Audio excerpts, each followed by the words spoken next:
सभी संतगण, कलाकार बंधुओं, समुपस्थित सुप्ताधाम में बैठे भक्ति स्वरूपा मातृशक्ति प्रवचन प्रेमी सज्जनों, सभी ऋषिगण, विद्वजन और समिति के महानुभावों।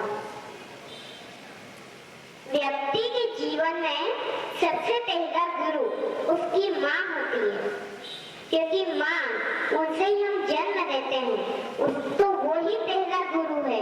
इसलिए उसके बाद अन्य गुरु। तो माँ तो गुरु है, लेकिन उनके अलावा भी जीवन में एक गुरु बनाना जरूरी है। गुरु मंत्र देना बहुत जरूरी है, क्योंकि जिसके जीवन में गुरु नहीं होता उसका जीवन भी कभी शुरू नहीं होता। इसलिए गुरु का सानिध्य होना तो बहुत जरूरी है। और ध्यान रखना, संत के सहारे संत है और संत दूसरों को सहारा देते हैं।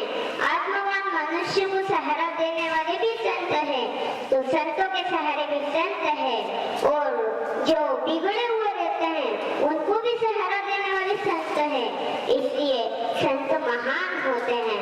तो गुरु की शरण तो बहुत जरूरी है। और देखो, सब कुछ करना, लेकिन कभी भी जीवन में माता पिता और गुरु का कभी अपमान मत करना। एक बार ऐसा ही हुआ, उज्जैन नगरी की बात है। महाकालेश्वर मंदिर में एक शिष्य आया, तो उसने एक संत को देखा मंदिर के अंदर। तो उसने सोचा कि मैं गुरु से गुरु मंत्र ले लूं।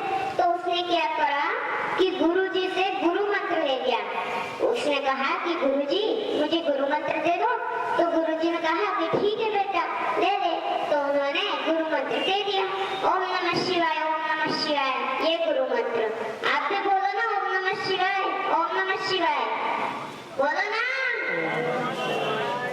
ओम नमः शिवाय। तो वो शिष्य जाप करने लगा भगवान का, ओम नमः शिवाय, ओम नमः शिवाय।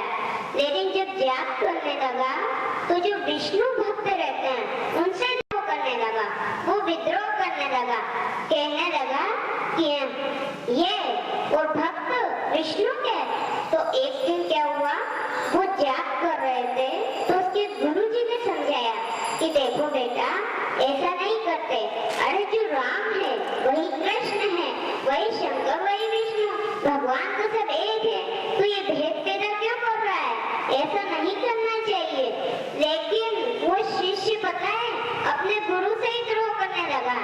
वो कहने लगा कि है गुरुजी क्या जाने। तो गुरुजी तो बेचारे सीधे साधे थे, वो तो कुछ नहीं बोले, वो तो चुपचाप चले गए। तो फिर से वो शिष्य एक दिन जाप करने लगा, ओम नमः शिवाय, ओम नमः शिवाय। तो जब जाप कर रहा था तो गुरुजी उसके सामने आ गए, वही महाकाल मंदिर में।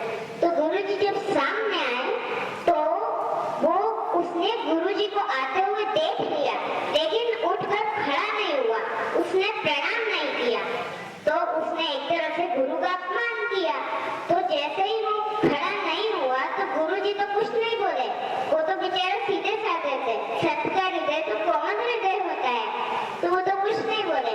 लेकिन भगवान महाकालेश्वर को ये बात बर्दाश्त नहीं हुई, वो वहां पर तुरंत प्रकट हो गए। बोलिए महाकालेश्वर भगवान की जय। तो जैसे ही प्रकट हुए तो उन्होंने कहा, भगवान ने उस शिष्य से कि अरे मूर्ख, तूने संत का अपमान किया, अपने गुरु का अपमान किया। अरे इतने अच्छे संत, तेरे इतने अच्छे गुरु, और तूने उनका अपमान किया। लेकिन तूने उनका अपमान किया है, तो अब मैं तुझे नहीं छोड़ूंगा। अब मैं तुझे श्राप देता हूँ कि जा, तू अजगर हो जा। तो वो भक्त जो गुरु का शिष्य था, वो तुरंत कहते हैं कि गुरु का अपमान कभी नहीं करना चाहिए, संत का अपमान कभी नहीं करना चाहिए। इसलिए ध्यान रखना, जीवन में सब कुछ करना, लेकिन कभी किसी की बददुआ श्राप मत लेना। इसलिए आज हम गुरु की शरण में आए तो उनका आशीर्वाद प्राप्त करना है। इसलिए महाकाल की नगरी से आई तो महाकाल के लिए एक भजन गुरु की शरण में आप सब भक्त लोग भी मेरे साथ प्रेम से भजन गाइए। बाबा